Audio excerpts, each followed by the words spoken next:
vista, living on l'appointment. Shall I welcome you? Oh, welcome. Each and every vanilla bean that you're eating has been hand-pollinated by a pair of human hands. And I hope people will begin to understand why vanilla is so expensive, because it's incredibly labour-intensive. The pod of an orchid currently selling for £10,000 a tonne. That's about £1.50 to £2.50 per pod to you and me, depending on the quality. It's a spice second only to saffron in value and in complexity of production. So we've just come over and had a look at this box. This is where the hot blanket wrap vanilla is coming in at 100 miles an hour, and there's a chap in here with a blue and white striped t-shirt on. He's tucking up this blanket like he's putting a baby to bed. The Western world's love affair with vanilla began in the 1500s, when the Spanish ruled the waves, began their colonization of the Americas, and under Hernando Cortés, the destruction of the Aztec Empire. It's a story that fascinated William Sitwell when he was researching his book, A History of Food in 100 Recipes. One of the most important moments in the development of cooking is the Spanish conquistadors' discovery of Mexico, the New Spain, in 1520. It was a life-changing moment in the history of food. And of all the ingredients they brought back, including turkey, chilies, tomatoes, chocolate and vanilla.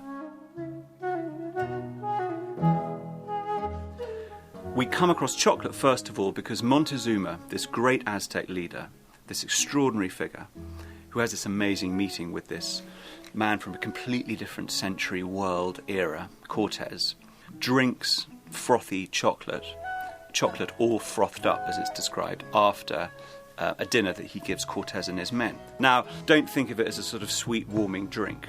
In those days, it would have been bitter, but vanilla would have been used to help flavour the chocolate, as would chilies and so on. And when it came over to Spain, the Spanish king at the time kept the recipe for it a very, very closely guarded secret. I mean, imagine, you would really startle and rather unnerve your fellow guests. And when it was flavoured with things like vanilla, so much the better. I mean, vanilla is an extraordinary ingredient because, of course, unless it's dried, it tastes of absolutely nothing. It is, of course, a completely bitter ingredient. We tend to add it to sweet things. Heston Blumenthal always talks about this, the fact that it's a bitter thing, but our mindset tells us that it's sweet. And it has been used to do all sorts of things, from scent tobacco. People think it's a stimulant. People have thought it's an aphrodisiac. It was brought back to England in the sort of early 1700s, and the English loved it, and they thought, well, let's try and grow it. But they were, I think it was the British climate, which meant that you couldn't grow it. But it's always captured the imagination. One of the interesting things in the history of vanilla is that the German chemists around the sort of mid-1800s discovered that they could actually create an artificial vanilla, basically using extracts from pulp, from the paper business. And this was extraordinary because, of course, vanilla was very expensive. You had to import it. So once they discovered they could create vanilla essence, it took off. And, of course, it took off during the Victorian period, which was an amazing time for experimentation. The discovery that if you tinned food, it lasted longer made it so exciting that people would rather have tins than fresh food. It's one of the reasons British food culture was destroyed, because of the sort of Victorian excitement of industrialisation. And the artificial creation of vanilla very nearly destroyed completely the fresh vanilla industry. By the time those German chemists perfected their cheap essence, vanilla growing was an important crop in the French colonies, particularly Madagascar and the Indian Ocean, as well as in Mexico and later in Indonesia. But as the cut-price, one-note chemical look-alike took over flavouring the world's ice cream, soft drinks, biscuits, cakes and all the rest, the vanilla plantations gradually lost their economic edge. Plantations were abandoned or destroyed to make way for more commercial crops. But over the last few years, what Montezuma treasured has started to regain its value. Over 90% of the food sold as vanilla-flavoured might still get its punch from the artificial stuff, but there's now a new, thriving market for the real thing. And some of the best comes now from an unlikely place, Uganda, where vanilla has become a cause for celebration.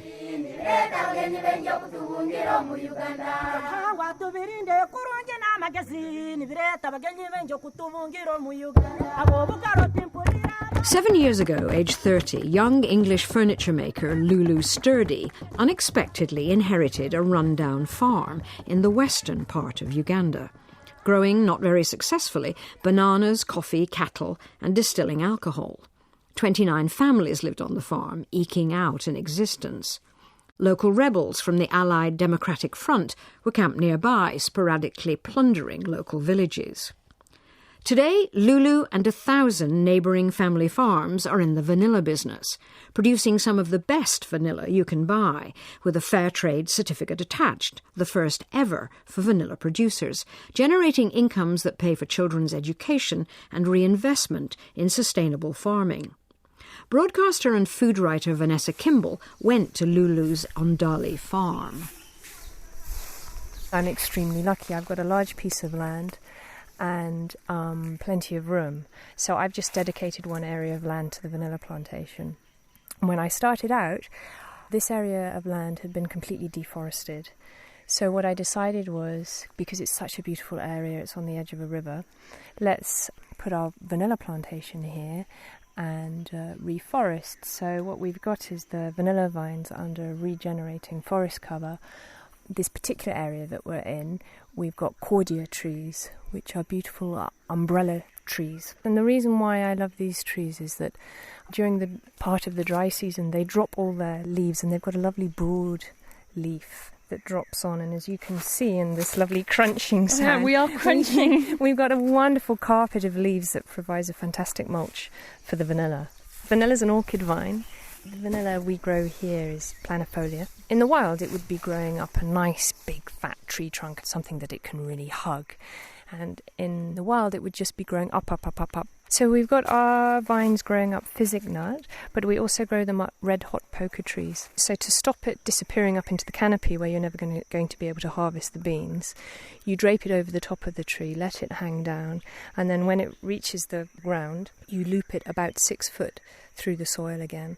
The flowers will only appear on the parts where the roots aren't attached to the growing part. So all on these vines that are tented out, if you like, going back down into the soil, this is where the flowers will come. And what I wanted to show you was how we pollinate a vanilla plant, and I hope people will begin to understand why vanilla is so expensive, because it's incredibly labour intensive, and each and every vanilla bean that you're eating has been hand-pollinated by a pair of human hands. Why is it that you have to pollinate these by hand? There's one type of bee in Uganda that will pollinate vanilla. It's a tiny stingless bee, and it lives in the ground, and it makes the manuka type honey. Unfortunately, they're too few and far between to successfully pollinate all the vanilla flowers. There are only 1 or 2 types of bee that's small enough to get into the flower, because the flower is very, very delicate. You've got the male and female parts within the same flower, and there's a tiny flap or rostellum that separates the male and female parts. So the bee has to get in there and lift up that flap and to cause the pollination to happen. And in nature, this is very, very rare. So we have to go around doing it ourselves with a small, sharpened stick.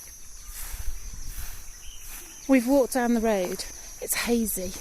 And here we've arrived at the vanilla processing plant. There are terracotta walls surrounding a yellow building with shutters on. And there are delphiniums to my left and tobacco plants, yellow flowered. There's 10 or 15 brightly dressed people.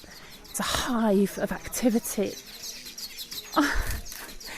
And right up above me in the trees are what look like these bright yellow finches in these nests that are made almost like baubles hanging off the tree.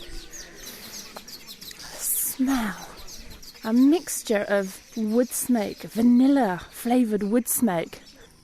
This is where the vanilla is processed. I'm in the processing house, and just on my left here are the ladies and gentlemen grading the vanilla. And I'm very quietly seeing if I can get one of the ladies to sing, because apparently they do actually sing. Living on l'appointment, shall I welcome you? Oh, welcome, welcome. Our dear visitors, living on l'appointment, shall I welcome you?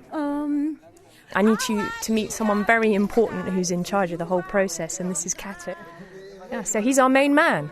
There is quite a colour difference in these beans. Some of them are a very bright, vivid green, and the bean I'm holding is very firm. It's slightly yellow, and this is a good bean. Yeah, it's a very, very good bean because it has changed the colour. Vanilla, from a time of pollination, it takes 9 months to 12 months. But from there, it can split, so that we call a split grade, because this is the higher quality.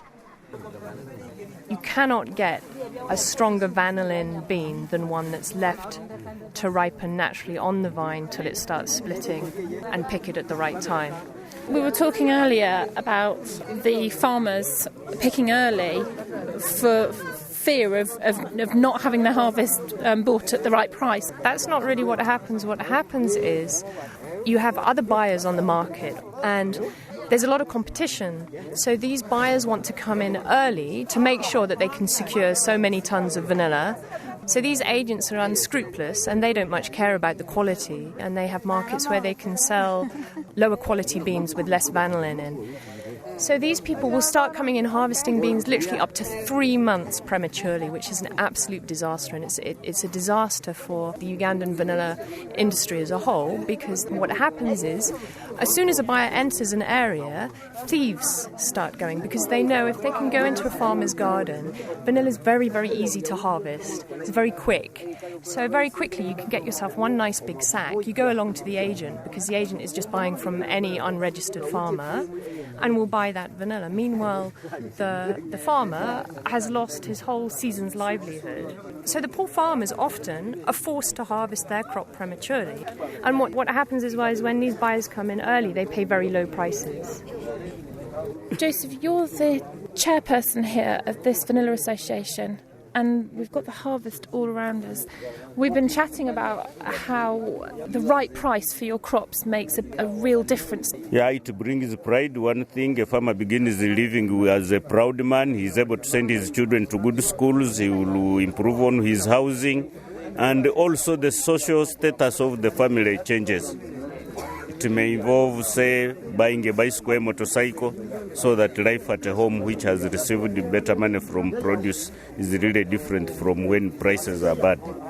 Yeah, fair price actually helps a farmer get enough, and when a farmer has got enough, then he can see how to solve the problems that are facing him. Vanilla is giving us more income than other crops. The money you get from vanilla is a bit higher. It is a better good income than other crops. You were saying that working with Ndali Vanilla has allowed your children to be educated. Yes, because one is doing his degree now. He's already at the university. I have 2 teachers, primary teachers, qualified, working with the government of Uganda now. 2 working with the Ministry of Health in the country. So they are serving the family and serving the community as well. I really feel great. I feel great. So these we're going to take over and we're going to cook them. Yes, today we are preparing to branch our vanilla pods, which we collected yesterday from the farmers. You can see we've put the drum, which we've put in water and the fire, and now it has started to steam, and we shall use the thermometer to determine the temperature. The temperature of what is very, very important. Otherwise the beans will be overcooked and vanilla will be wasted. It's critical that you don't overcook, because, as he's saying, you can destroy vanillin within the bean. We blanch those beans in there for around 3 minutes, but the cooking time is varied according to how ripe the vanilla is, how large the beans are. Then that basket of beans gets tipped out onto a blanket, wrapped up very cosy and tight, and rushed inside our processing house, where it goes into a sweating box or a curing box. And these blankets get piled up, heaped up, one blanket load of vanilla on top of another, on top of another, on top of another. So it's generating an awful lot of heat. For the first couple of days, you can see steam rising from the blankets. So we've just come over and had a look at this box.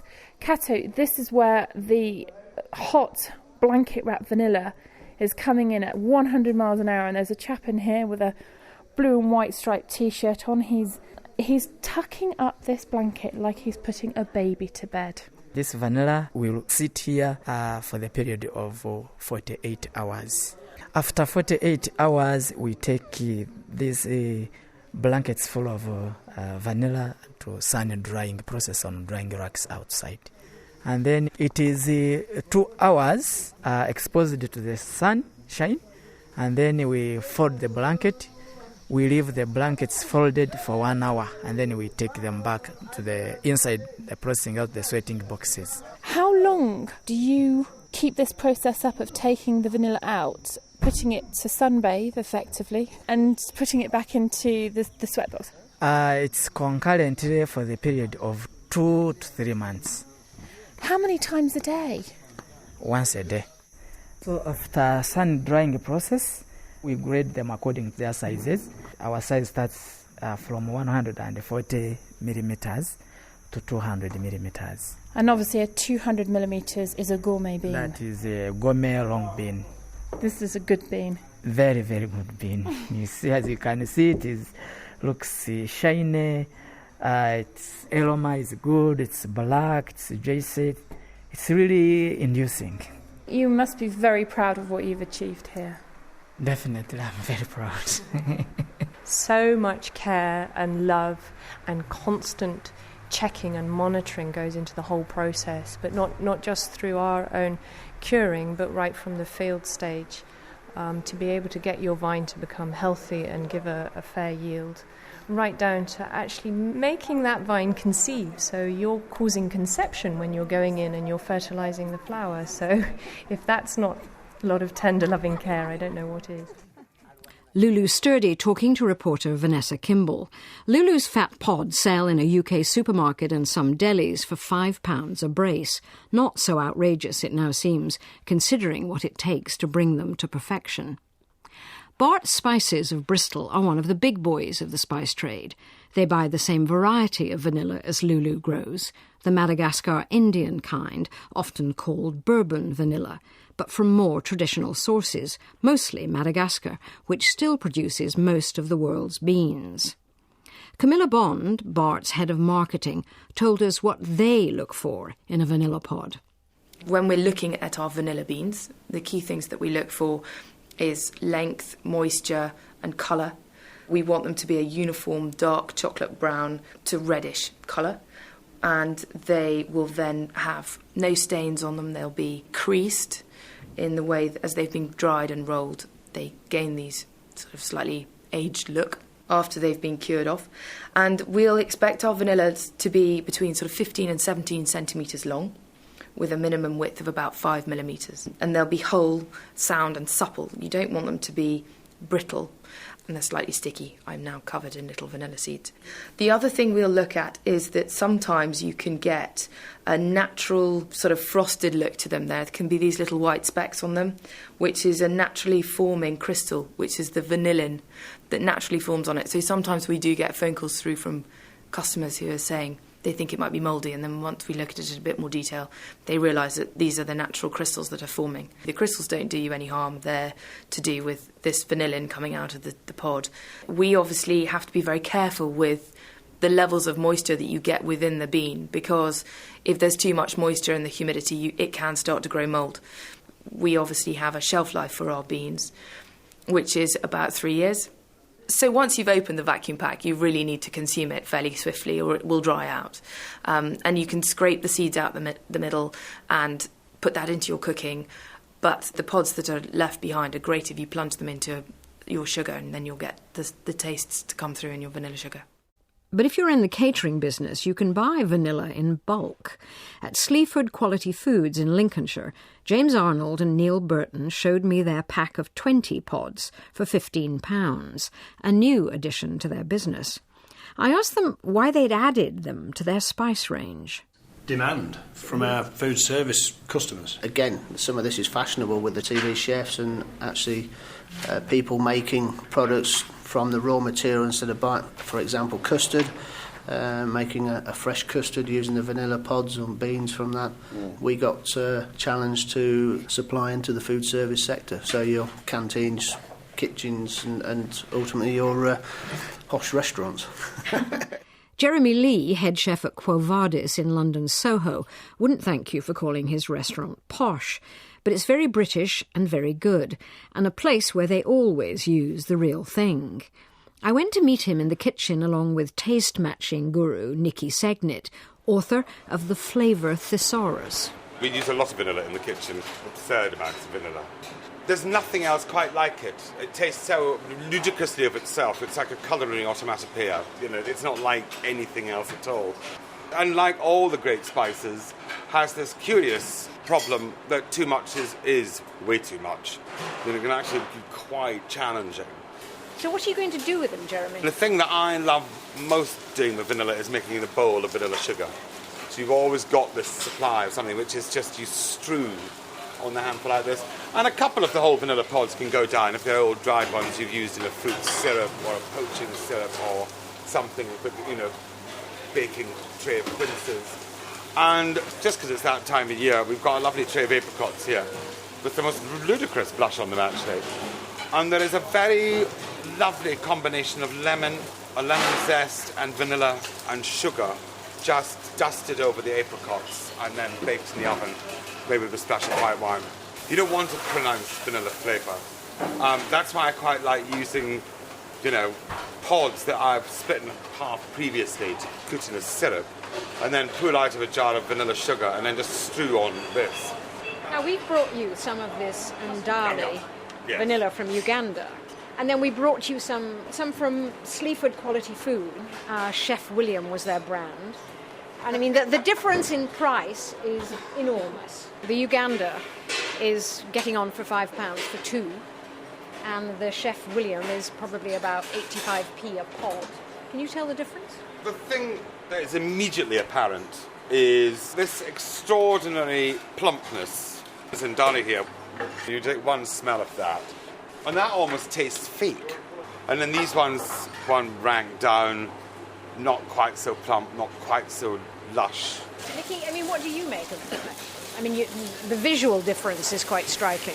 The visual difference is incredibly striking, and it almost feels like that what you see is also very suggestive of what I'm getting on the nose when I inhale them, which is it feels much more like a dried fruit. So you're talking about the Ndali ones, the ones from Uganda.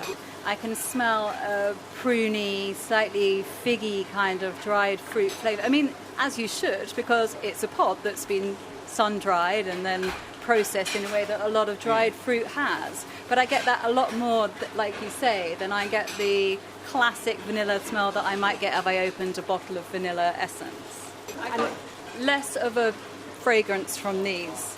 From the catering pack? Yes. So in your book, I mean, vanilla is a very important spice. When you look at vanilla, it is, if you like, it's the Chanel No. 5 of the flavour business. It really is. It's so wonderful. It can do a lot of work just on its own, or it combines fabulously with lots of different fruit and with other spices too. And it's increasingly, of course, being used with things like shellfish and fish, if you like the idea of that. But I think one of the keys to why it's such a hard worker in the flavour business is that it has quite a lot of aspects to its flavour. So just to give you a few of the ways that you might describe it, if we were looking at these pods and trying to tell the difference between them, you could say, some of them have quite an anise flavour, so aniseed kind of character. You might see some caramel. There's obviously some floralness in them. There's fruitiness, prune. There are certain types of vanilla that have much more of a chocolatey character, which is perhaps not surprising because pretty much every bar of chocolate you can buy in the world will already have vanilla added to it. You might find honey notes or jasmine or hay or tea. There's smokiness, woodiness, resinousness. So there's a whole lexicon of ways of describing vanilla, and whole books are written about the vanilla spice because it's such a kind of fabulous and big deal. Well, we have a real oddity here, which is a vanilla pod also from Uganda, from the same estate. that has grown what are considered to be these precious crystals. And this is a vanilla pod covered with these white needles. And you can buy them in a supermarket here. It's called Vanilla Intense. Have you ever seen them, Nikki, before? I haven't seen them quite as intensely as that. I've seen them on the outside of a very ordinary pod, but never to that extent. That really looks like it's just come out of a test tube that's been part of an experiment, doesn't it? The thing about those crystals is they are vanillin. So they are the crystals of vanillin, which is exactly, well, not quite exactly, but it's chemically almost exactly the same as what you buy when you buy vanilla essence. So, which is the cheap stuff. It might be made from wood pulp, it might be made from some kind of petrochemical reaction. There's all sorts of different and cheaper ways of making it. It can actually be made out of clove oil, but that's become a rather expensive way of doing it. So that is, if you like, the crystals are the thing that we should recognise as being absolutely the thing that is vanilla to our brains. Just behind you there, if you use one of these spoons, if we try that. Oh my goodness.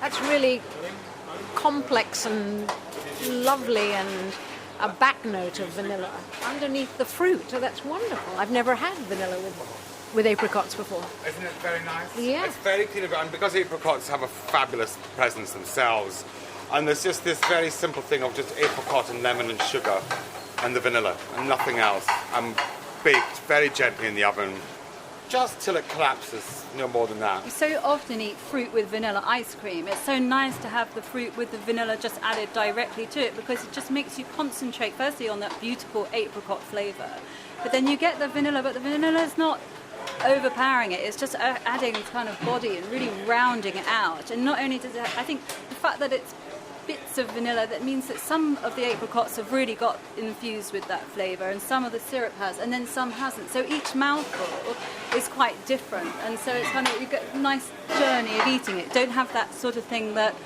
a lot of processed food is just the same mouthful after mouthful, because they use, because they just use extract, and it just kind of is too pervasive, like a bit of a mix.